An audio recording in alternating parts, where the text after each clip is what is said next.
with Justin Hurwitz, the composer of La La Land. Justin, tell me where we are in the connection between this place and the film.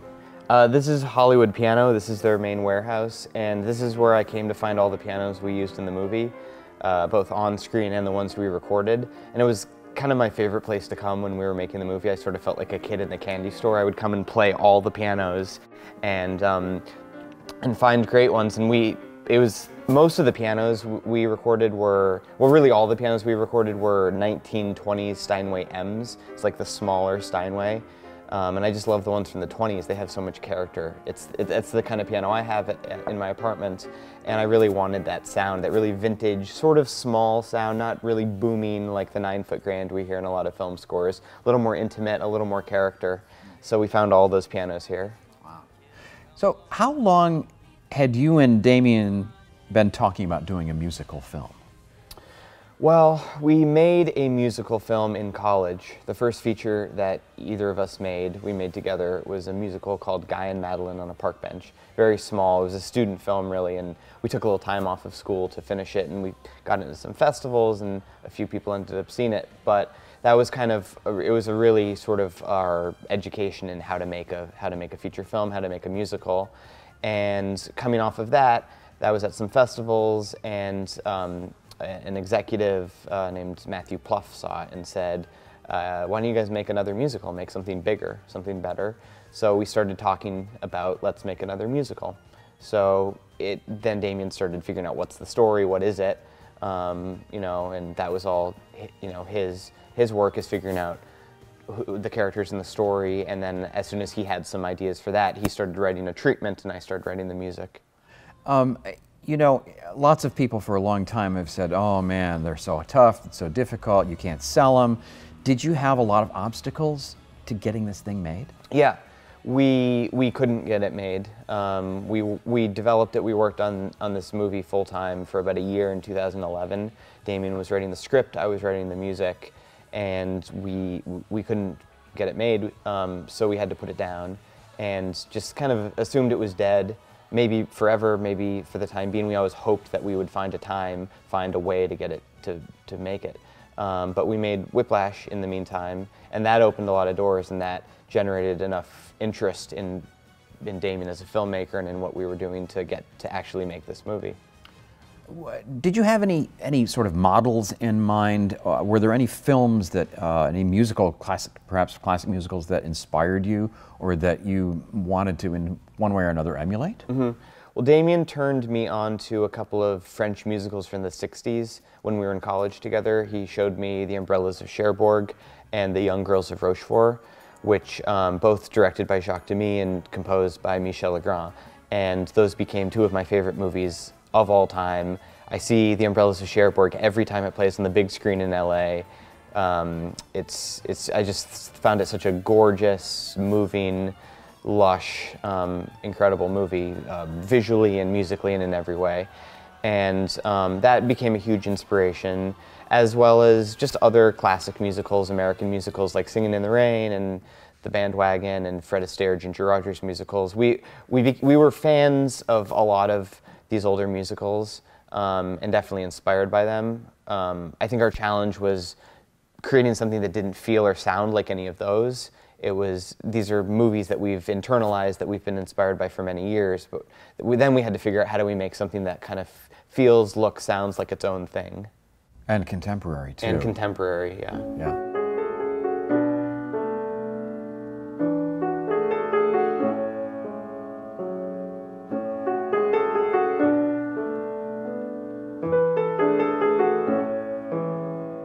When you started writing music, were you starting to work on the songs, or were you thinking ahead about the score as well?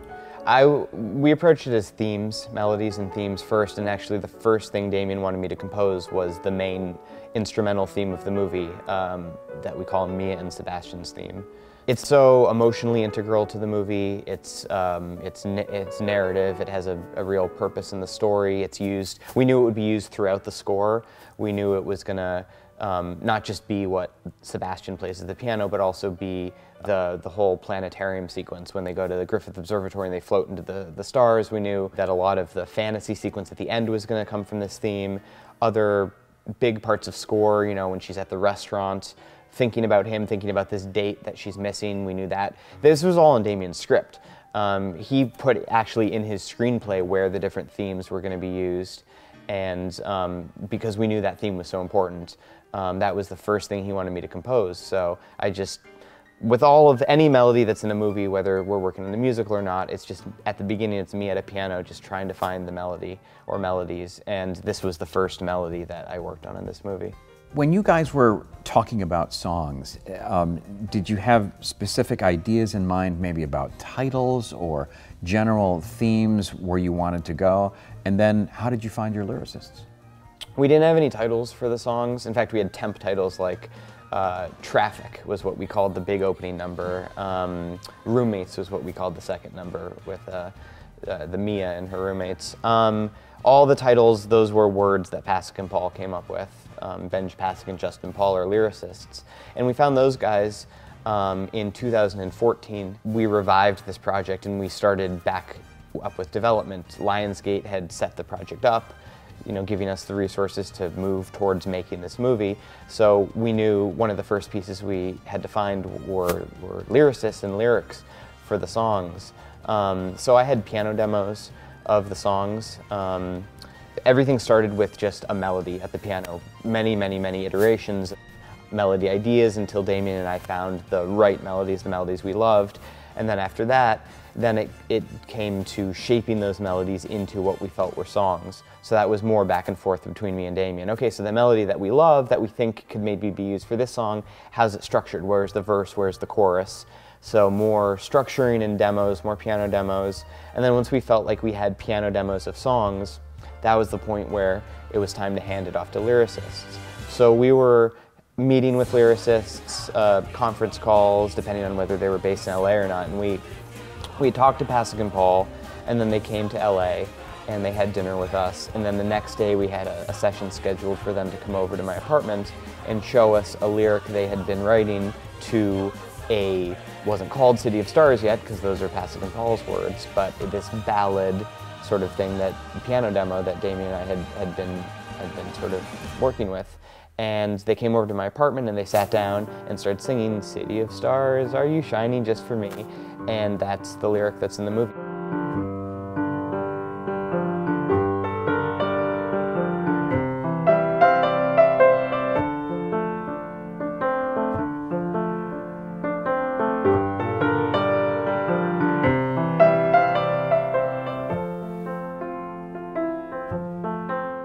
The lyric they came in and presented to us the first time they met us is City of Stars. It's what's in the movie, and yeah, we knew those were the guys.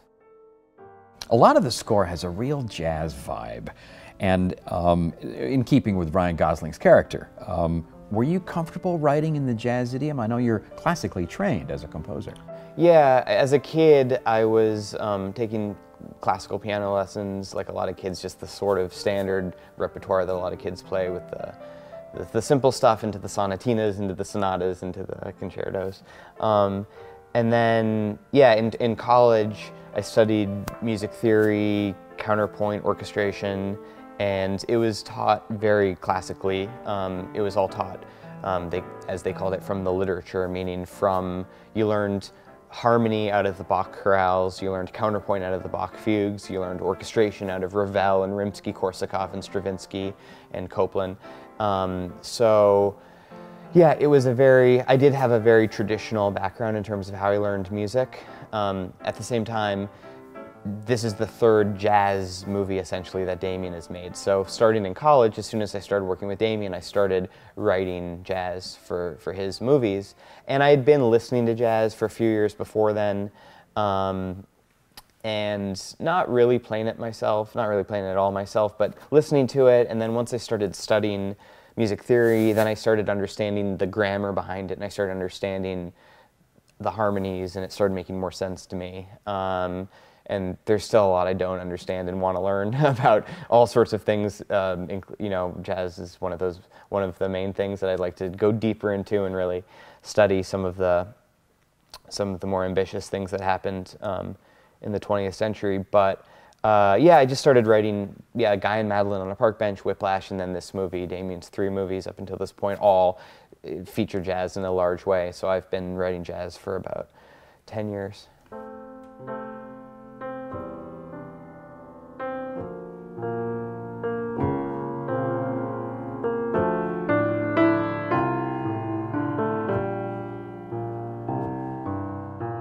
So we talked a little bit about City of Stars. That is one of the 2 songs that are Oscar nominated. The other one is Audition, The Fools Who Dream. Mm-hmm. How critical are those 2 songs to the overall arc of the story? I mean, what's their place? So both City of Stars and Audition, The Fools Who Dream, I think, place different roles in the movie. City of Stars is kind of this recurring thing that is more about, I think, the love story between me and Sebastian. It touches on themes of dreaming as it pertains to their careers, but it's really about the love story, and it happens at a time when Sebastian has just asked me out on a first date and she says yes. So he should be really happy, but it's a very melancholy song because of, past heartbreaks he's had, and there's just a cautiousness to it. It's this optimism countered with this sort of cautiousness and this sort of melancholy because of all the past dreams that haven't worked out in the past relationships, and you really feel his pain. You understand what he wants, and that he has just, there's this very exciting thing, this person, but he's not letting himself go quite yet. So that song comes back a couple of times, and it's used the second time it comes back. It's a duet with Mia and Sebastian at the piano, and then it's also about their relationship. They're now actually in a relationship, so it's about this brand new love that they're both excited about, but again cautious about. But it also has to do a little more with their careers, because when it comes back, they've both made these big choices. They both kind of changed direction. She's quit her job at the coffee shop and gone on this path to create this one-woman show, and he's joined this band, Keith's band, led by John Legend's character. So they've made these big changes. So there's actually more at stake in the sense that they have professional and this new love affair. So yeah, it's just about the new, being excited about the new, but also a little scared and a little cautious. And then Audition, The Fools Who Dream, has a very sort of specific narrative place in the movie. And in some ways it's actually the broadest song about the movie, because thematically, Here to the Fools Who Dream, it's kind of what the whole movie's about. And one of the things that's so much fun about La La Land is that from the very start of the movie, we are immersed in the musical realm. Mm-hmm. So can you talk a little bit about the opening number, Another Day of Sun, what kind of rhythm and tempo it needed, and sort of the role it plays in the movie? Well, Another Day of Sun was a really tricky one for all of us, musically, lyrically, for Pasek and Paul, because there was this very complicated idea behind it, Damien's idea of this song that has to be so fun and so joyous and so exuberant, but it's still about LA being a frustrating, heartbreaking place in a lot of ways. So how do you toe that line between happy but also sad about, the reality of the city and the lives of these people who are singing? So yeah, it was a really hard one to compose. I knew it had to be fast, but I knew that harmonically it couldn't be full-on major. It had to dip back and forth between major and minor, and it had to, I never cadence in a major key without putting a major seventh in it. I won't get too technical, but it's a dissonance that kind of cuts the majorness and prevents it from being just too sort of straightforward, happy.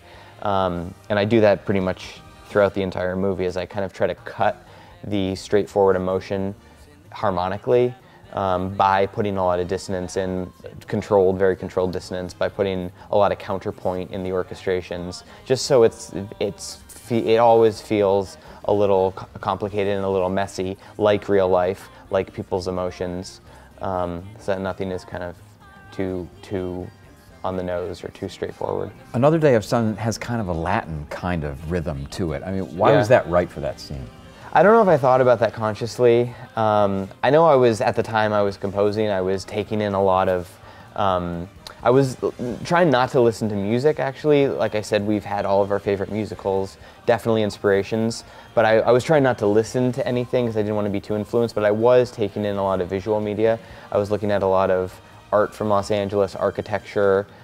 Damien showed me some coffee table books of just, kind of, so I was trying to take in sort of the visual aesthetic of Los Angeles, and I wouldn't be surprised if, there's such a strong Latin influence in the city, obviously, that some of that crept in. I know I was trying to find inspiration from the visual aesthetic of LA a lot when I was composing. In terms of why it ended up that, I think it's a rhythm that allows it to be fast, but also allows it to be a little jazzy, but not too jazzy. I don't know. There's something about it where it can swing, but it doesn't sound like an old show tune, and it can be fast, but not silly fast. There's something about the Latin and the way it swings that it kind of has, it has a foot in kind of all doors. It has a foot in the jazz door, it has a foot in the pop door. Yeah. Did you work with Ryan and Emma directly during the recording of the songs? Yeah, we worked a lot with them in pre-production, just sort of learning the songs with them in the studio, finding the right keys for them.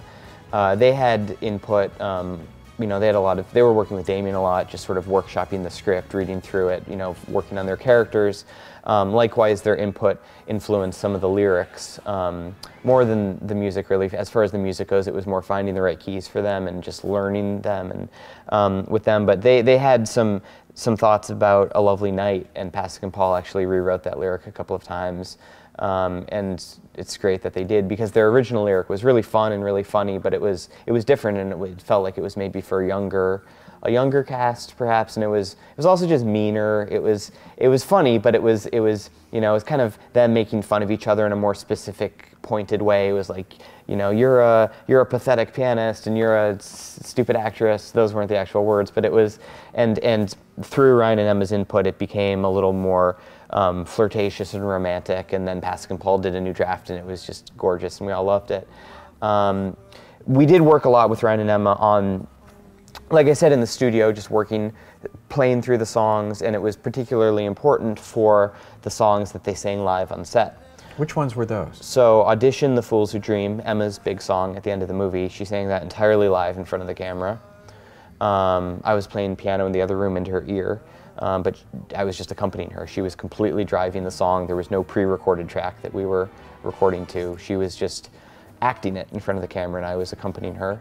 And that took a lot of practice beforehand to learn it, and to just, so that she could feel confident enough with all the notes, that the notes weren't a question anymore, that once she got in front of the camera, she could act it, and just create this powerful experience in the scene. She created this, the whole, we had talked about the shape of it, and the shape of it was in the composition and the lyrics, the way it starts introspective and grows, and then simmers down at the end. But she didn't ever perform it with that range until she got in front of the camera. So it was really a new experience for all of us. And like I said, we'd been rehearsing it, but we hadn't seen the song performed in that way until the day. And it was the most incredible thing to watch her bring so much emotion and vulnerability to it, with no safety net, with no lip syncing, no tracks, just like in front of the camera singing. And I presume that the duet that Ryan and Emma do to City of Stars must have been live. Yeah, that's the other live song. There's also pieces of other songs, like in the Roommates number, Someone in the Crowd, when Emma retreats into the bathroom and sings that kind of introspective part of it, that's live. But yeah, the other main song that's entirely live is the City of Stars duet. And yeah, that's just the same process, Ryan and Emma in front of the camera, me playing piano in the other room, just letting them lead it and have fun with it. And you can tell, you can tell it's just so authentic and real. I think people know that making a musical is a very complicated process, but I'm not sure they appreciate how complicated the musical job can be. You didn't just compose the score, you didn't just write the songs, you actually were involved in a greater, more detailed role. And maybe you can talk about that. Orchestrating? Yeah. Yeah, I orchestrated all of it. Which not every film composer does. Well, I love orchestrating. I tried to focus on it as much in college as possible. I tried to create independent studies for myself. I tried to go to the music library and find scores, classical scores and film scores and things I loved, and really study it. And it's one of my favorite parts of the process, and I really wanted to do all of it on this movie because I felt like the orchestral voice is really a part of the flavor of the movie. And I wanted what instrument plays which line and that sort of thing. Yeah, and just all the color of it, and I wanted everything to be of a piece. First of all, I wanted all the songs and the score, and this is very important to Damien too. Always part of his concept for how it would all sort of flow together and how it would, feel like a piece. He has such a consistent visual aesthetic throughout the movie, and likewise we wanted the music, whether it's a score cue or a song or whatever it is, to kind of have the same flavor in a lot of ways.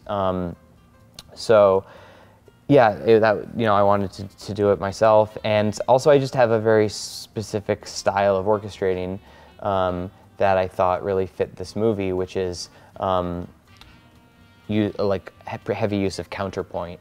Every member of the orchestra is kind of an independent, sort of an independent voice in the orchestra. So rarely, do I have blocks of strings or blocks of brass. It's always, if I'm using a horn chorale texture, 4 horns, they're all sort of in counterpoint. Like I said, I had a very classical background, so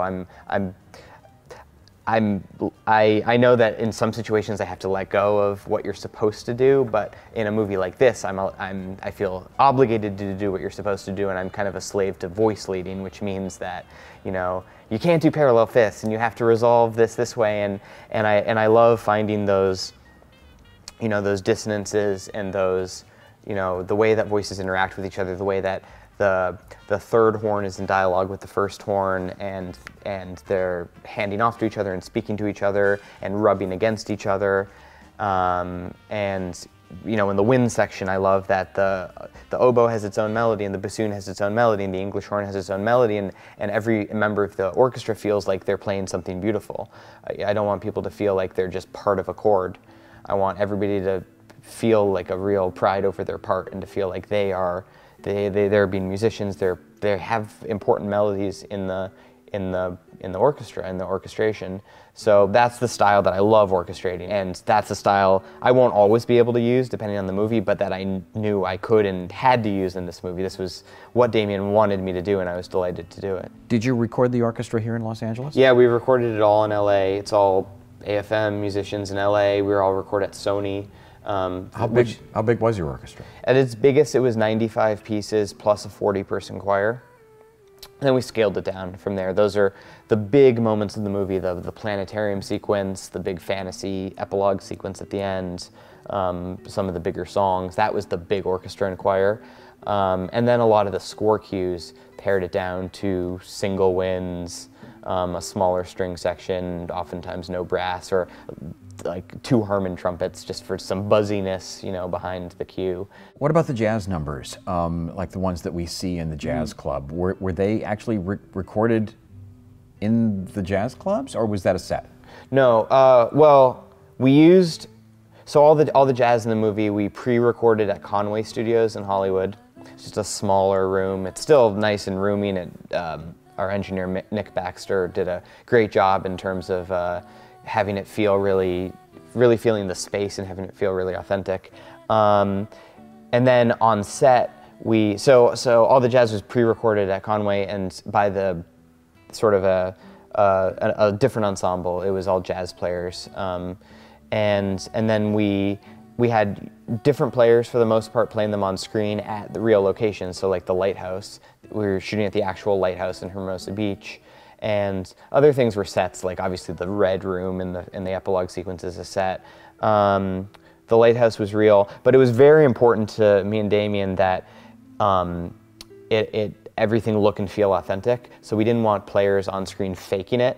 We wanted every fingering to be right. We wanted everything to be real. So we tracked all the jazz off of lead sheets, which is how you record jazz. Sometimes really just lead sheets, sometimes kind of in between a lead sheet and an arrangement where there are certain things, certain lines and hits and whatnot indicated, but a lot of space to improvise in certain sections. So we recorded it all, and then there was obviously a lot of improv and a lot of exciting just stuff that happened at those jazz sessions, because that's what jazz players do. So then I transcribed all of it, every sax solo and drum part, to make sure all the snare hits and all the crashes would be in the right places, and then gave all the transcriptions to the on-set jazz combo, which were, like I said, usually different players, so they could actually learn where to put, so that all the trumpet solos and sax solos, they were playing exactly what you know, Wayne Bergeron and Bob Shepard recorded in the studio.